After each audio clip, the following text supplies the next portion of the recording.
ये आकाशवाणी रायपुर है। प्रादेशिक समाचार बुलेटिन के साथ मैं अभिलाषा शुक्ला।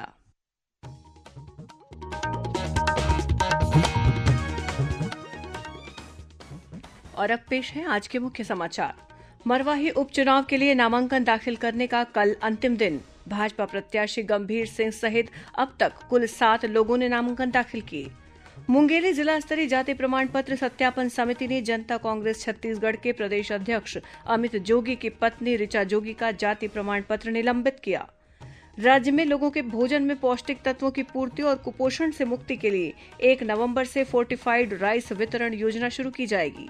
और मौसम विभाग ने आगामी 24 घंटों के दौरान राज्य में 1-2 स्थानों पर गरज चमक के साथ बारिश होने और आकाशीय बिजली गिरने की चेतावनी दी।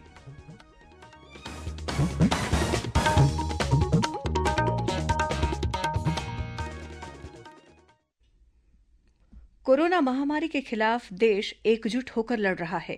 आप भी हमारे साथ सुरक्षा और बचाव के 3 आसान एहतियाती उपायों का संकल्प लें। कोविड-19 से बचाव और सुरक्षित रहने के 3 उपाय। मास्क लगाएं, 2 गज दूरी है जरूरी, सुरक्षित दूरी रखें, हाथ और मुंह साफ रखें। अब समाचार विस्तार से। मरवाही विधानसभा क्षेत्र में होने वाले उपचुनाव के लिए नामांकन दाखिल करने का कल अंतिम दिन है। आज भाजपा प्रत्याशी डॉक्टर गंभीर सिंह सहित कुल 4 उम्मीदवारों ने नामांकन पत्र दाखिल किए। इस दौरान भाजपा के राष्ट्रीय उपाध्यक्ष और पूर्व मुख्यमंत्री डॉक्टर रमन सिंह, नेता प्रतिपक्ष धरमलाल कौशिक, भाजपा प्रदेश अध्यक्ष विष्णुदेव साय और चुनाव प्रभारी अमर अग्रवाल के साथ पार्टी के कई अन्य वरिष्ठ नेता मौजूद थे। नामांकन से पहले एक रैली निकाली गई। रैली को संबोधित करते हुए पूर्व मुख्यमंत्री डॉक्टर सिंह ने कहा कि भाजपा सरकार के कार्यकाल में विकास योजनाओं को जन जन तक पहुंचाया गया है। वहीं नेता प्रतिपक्ष श्री कौशिक ने कहा कि राज्य सरकार द्वारा किसानों से कर्ज माफी के नाम पर की गई वादाखिलाफी इस उपचुनाव में एक बड़ा मुद्दा होगा। वहीं मरवाही उपचुनाव के लिए भाजपा ने स्टार प्रचारकों की सूची भी जारी कर दी है। इसमें चुनाव प्रचार के लिए केंद्रीय राज्य मंत्री रेणुका सिंह, सांसद सरोज पांडे, राष्ट्रीय उपाध्यक्ष डॉक्टर रमन सिंह के साथ कई अन्य वरिष्ठ नेताओं के शामिल है। इस उपचुनाव के लिए कांग्रेस प्रत्याशी डॉक्टर के ध्रुव कल अपना नामांकन दाखिल करेंगी। नामांकन दाखिले के दौरान प्रदेश कांग्रेस अध्यक्ष मोहन मरकाम सहित पार्टी के कई अन्य नेता उपस्थित रहेंगे। इस उपचुनाव के लिए अब तक कुल 7 नामांकन पत्र दाखिल किए जा चुके हैं। परसों 17 अक्टूबर को नामांकन पत्रों की जांच होगी, जबकि उम्मीदवार 19 अक्टूबर तक अपने नाम वापस ले सकेंगे। इस सीट पर मतदान 3 नवंबर को होगा। इस बीच भाजपा के वरिष्ठ नेता ध्यान सिंह पोर्ते, अर्चना पोर्ते और पूर्व जिला पंचायत उपाध्यक्ष शंकर कंवर ने अपने समर्थकों के साथ आज कांग्रेस पार्टी में प्रवेश किया। श्री पोर्ते ने वर्ष 2008 में और श्रीमती पोर्ते ने वर्ष 2018 में भाजपा के टिकट पर विधायक का चुनाव लड़ा था। गौरेला पेंड्रा मरवाही के प्रभारी मंत्री जयसिंह अग्रवाल की उपस्थिति में इन नेताओं ने कांग्रेस पार्टी में प्रवेश किया। इन नेताओं ने कहा कि राज्य सरकार के विकास कार्यों से प्रभावित होकर इन्होंने कांग्रेस प्रवेश का फैसला लिया। जनता कांग्रेस छत्तीसगढ़ जे के प्रदेश अध्यक्ष अमित जोगी की पत्नी ऋचा जोगी के जाति प्रमाण पत्र को मुंगेली जिला स्तरीय जाति प्रमाण पत्र सत्यापन समिति ने निलंबित कर दिया है। समिति के अध्यक्ष ने बताया कि दस्तावेजों की समीक्षा के बाद यह निर्णय लिया गया। अब इस प्रकरण को राज्य स्तरीय जाति छानबीन समिति के समक्ष भेज दिया गया है। इस बीच पार्टी के प्रदेश अध्यक्ष अमित जोगी ने इस मामले में सर्वोच्च न्यायालय में याचिका दायर की है। उन्होंने ये भी कहा कि अगर नामांकन पत्रों की जांच के दौरान उनके नामांकन पत्र को निरस्त किया जाता है तो वे इस उपचुनाव की पूरी प्रक्रिया को रद्द करवाने के लिए अदालत जाएंगे।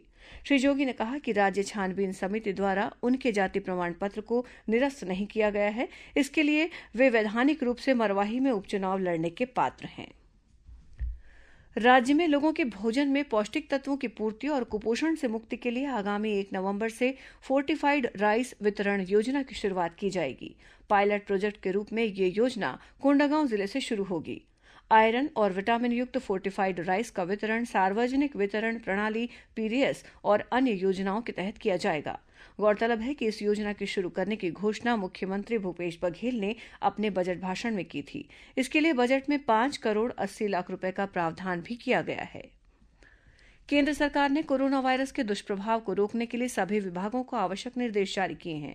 कार्मिक और प्रशिक्षण विभाग डीओपीटी के आदेश के अनुसार केंद्र सरकार के सभी कार्यालयों को यह सुनिश्चित करने को कहा गया है कि सभी सरकारी बैठकें कोविड-19 से संबंधित सावधानियां बरतते हुए शुरू की जाएं, ताकि अधिकारियों और कर्मचारियों को महामारी के बारे में जागरूक किया जा सके।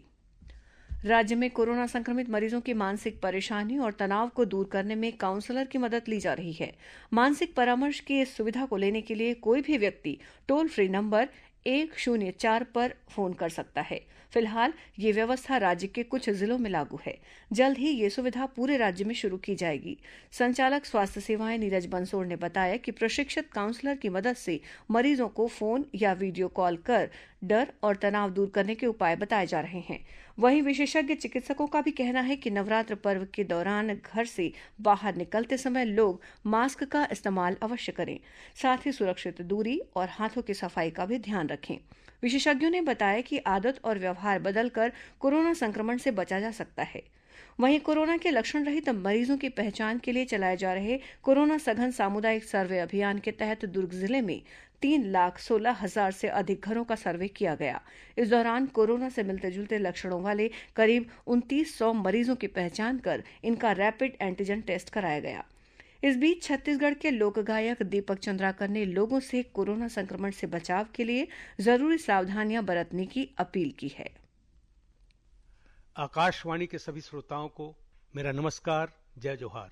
मित्रों, कोविड महामारी के खिलाफ पूरा देश एकजुट होकर लड़ रहा है। प्रधानमंत्री नरेंद्र मोदी ने हाल ही में इससे बचाव के बारे में लोगों को जागरूक करने के लिए एक जन आंदोलन की शुरुआत की है। हम सभी को इस जन आंदोलन में सहभागी बनना है। आइए आज हम सब अपने स्वयं के और अपने परिवार तथा समाज की कोरोना संक्रमण से सुरक्षा और बचाव के लिए 3 आसान एहतियाती उपायों को अपनाने का संकल्प लें। आप जब भी घर से बाहर निकलें तो मास्क जरूर लगाएं। बाजार या किसी भीड़ भाड़ वाली जगहों पर जाएं तो लोगों से सुरक्षित दूरी बनाए रखें और साथ ही साथ समय समय पर हाथों को साबुन और पानी से धोते रहें। ये 3 आसान उपाय को अपनाकर कोरोना को हम मात दे सकते हैं। याद रखें, जब तक दवाई नहीं तब तक ढिलाई नहीं। आकाशवाणी केंद्र रायपुर द्वारा कल 16 अक्टूबर को एक विशेष कार्यक्रम त्योहारों के मौसम में कोरोना संक्रमण से कैसे बचें प्रसारित किया जाएगा। इसके अंतर्गत रायपुर मेडिकल कॉलेज के वरिष्ठ चिकित्सक डॉक्टर ओपी सुंदरानी से ली गई भेंटवार्ता प्रसारित की जाएगी। प्रादेशिक समाचार एकांश द्वारा तैयार किया गया ये कार्यक्रम कल सुबह 10:30 बजे प्रसारित होगा, जिसे छत्तीसगढ़ स्थित आकाशवाणी के सभी केंद्र रिले करेंगे। प्रादेशिक समाचार आप आकाशवाणी रायपुर से सुन रहे हैं।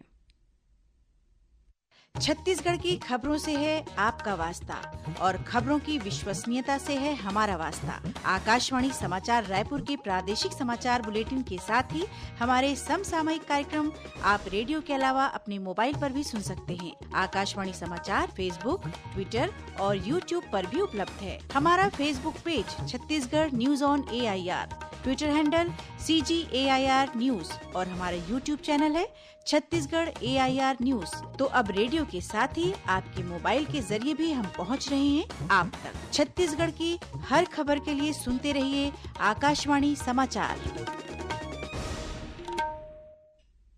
और अब आगे बढ़ते हैं बाकी के समाचारों की ओर। छू लो आसमान कार्यक्रम के तहत बीजापुर और सुकमा जिले में आदिवासी बच्चों के लिए अगले शिक्षा सत्र से 40 सीटें बढ़ाने के साथ ही चयनित विद्यार्थियों को आर्थिक सहायता उपलब्ध कराई जाएगी। ये घोषणा मुख्यमंत्री भूपेश बघेल ने की है। श्री बघेल ने आज दंतेवाड़ा जिले से छू लो आसमान कार्यक्रम के तहत JEE मेंस में सफल हुए 17 विद्यार्थियों के साथ वीडियो कॉन्फ्रेंसिंग के जरिए बातचीत की और उन्हें शुभकामनाएं दी। चर्चा के दौरान मुख्यमंत्री ने बताया कि आने वाले वर्षों में विकासखंड स्तर पर इंग्लिश मीडियम स्कूल शुरू किए जाएंगे। गौरतलब है कि करीब 10 वर्ष पहले जिला प्रशासन दंतेवाड़ा और NMDC के सहयोग से प्रारंभ किए गए छू लो आसमान कार्यक्रम की मदद से अब तक 845 विद्यार्थियों का चयन विभिन्न उच्च शिक्षा संस्थानों के लिए हो चुका है। पूर्व राष्ट्रपति महान वैज्ञानिक भारत रत्न डॉक्टर एपीजे अब्दुल कलाम की 89वीं जयंती आज मनाई जा रही है। वे देश के 11वें राष्ट्रपति थे। केंद्रीय सूचना और प्रसारण मंत्रालय के फिल्म्स डिवीजन ने श्रद्धांजलि के रूप में अपनी वेबसाइट और यूट्यूब चैनल पर पीपुल्स प्रेसिडेंट शीर्षक से एक विशेष वृत्तचित्र प्रसारण किया। राष्ट्रपति रामनाथ कोविंद और उपराष्ट्रपति एम वेंकैया नायडू ने डॉक्टर कलाम की जयंती पर उन्हें भावभीनी श्रद्धांजलि दी है। छत्तीसगढ़ के मुख्यमंत्री भूपेश बघेल ने भी डॉक्टर कलाम की जयंती पर उन्हें नमन किया है। श्री बघेल ने उनके व्यक्तित्व और कृतित्व को याद करते हुए कहा कि श्री कलाम का जीवन राष्ट्र सेवा का अनंत काल तक पढ़े जाने वाला महाग्रंथ है। आज अंतर्राष्ट्रीय ग्रामीण महिला दिवस है। यह दिन कृषि और ग्रामीण विकास को बढ़ावा देने, खाद्य सुरक्षा में सुधार और ग्रामीण गरीबी दूर करने में आदिवासी महिलाओं समेत सभी ग्रामीण महिलाओं की महत्वपूर्ण भूमिका और योगदान को महत्व रेखांकित करने के लिए मनाया जाता है। वहीं रायपुर स्थित कृषि विज्ञान केंद्र में महिला कृषक दिवस के मौके पर विभिन्न कार्यक्रमों का आयोजन किया गया। इस मौके पर महिला स्व सहायता समूह के लिए छत्तीसगढ़ी व्यंजन और प्रश्नोत्तरी प्रतियोगिता रखी गई थी।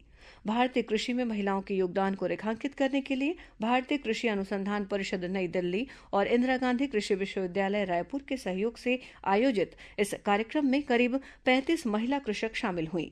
कार्यक्रम को संबोधित करते हुए कृषि विज्ञान केंद्र रायपुर के वरिष्ठ वैज्ञानिक और प्रमुख डॉक्टर गौतम राय ने कहा कि भारतीय अर्थव्यवस्था कृषि पर आधारित है, इसलिए इसमें महिलाओं की समान सहभागिता सुनिश्चित होनी चाहिए।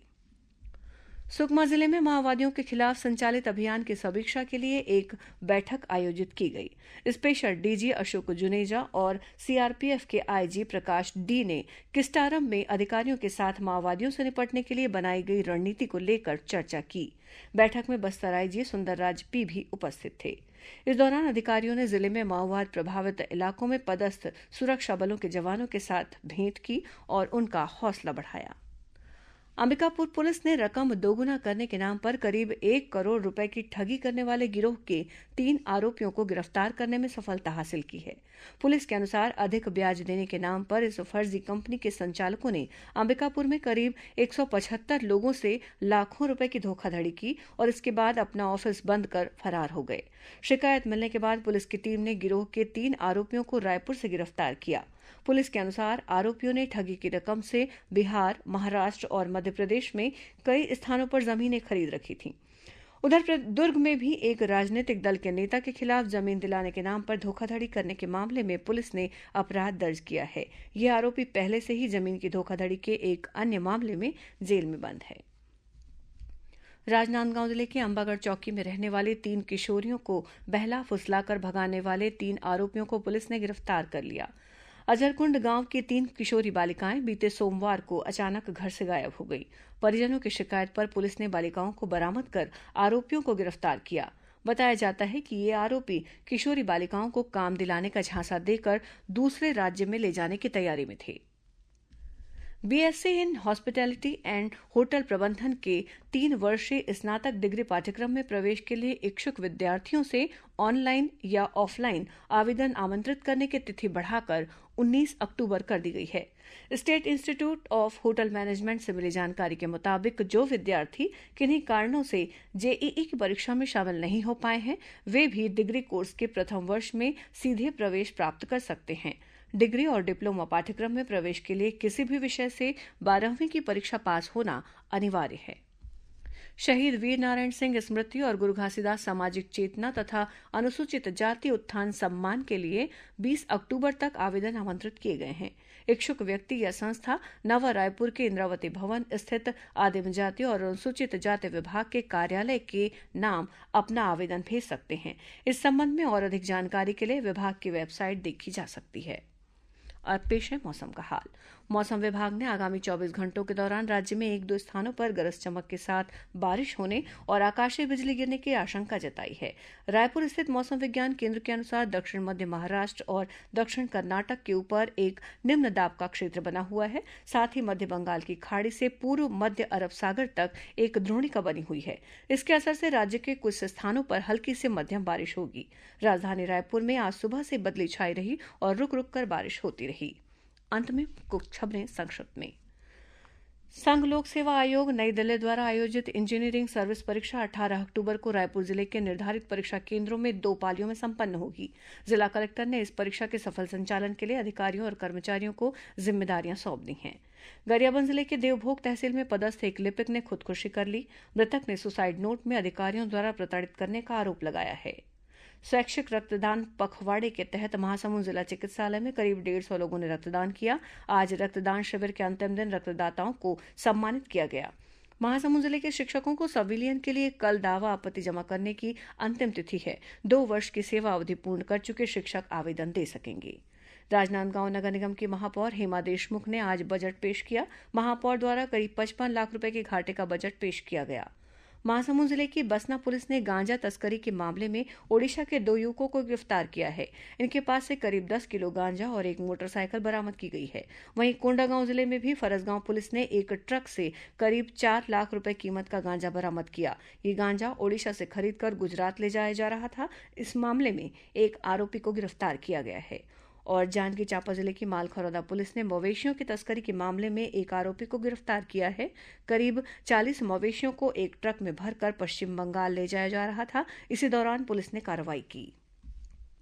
अंत में मुख्य समाचार एक बार फिर। मरवाही उपचुनाव के लिए नामांकन दाखिल करने का कल अंतिम दिन। भाजपा प्रत्याशी गंभीर सिंह सहित अब तक कुल 7 लोगों ने नामांकन दाखिल किए। मुंगेली जिला स्तरीय जाति प्रमाण पत्र सत्यापन समिति ने जनता कांग्रेस छत्तीसगढ़ के प्रदेश अध्यक्ष अमित जोगी की पत्नी ऋचा जोगी का जाति प्रमाण पत्र निलंबित किया। राज्य में लोगों के भोजन में पौष्टिक तत्वों की पूर्ति और कुपोषण से मुक्ति के लिए 1 नवंबर से फोर्टिफाइड राइस वितरण योजना शुरू की जाएगी। और मौसम विभाग ने आगामी 24 घंटों के दौरान राज्य में 1-2 स्थानों पर गरज चमक के साथ बारिश होने और आकाशीय बिजली गिरने की चेतावनी दी। इसी के साथ प्रादेशिक समाचार बुलेटिन समाप्त हुआ। नमस्कार।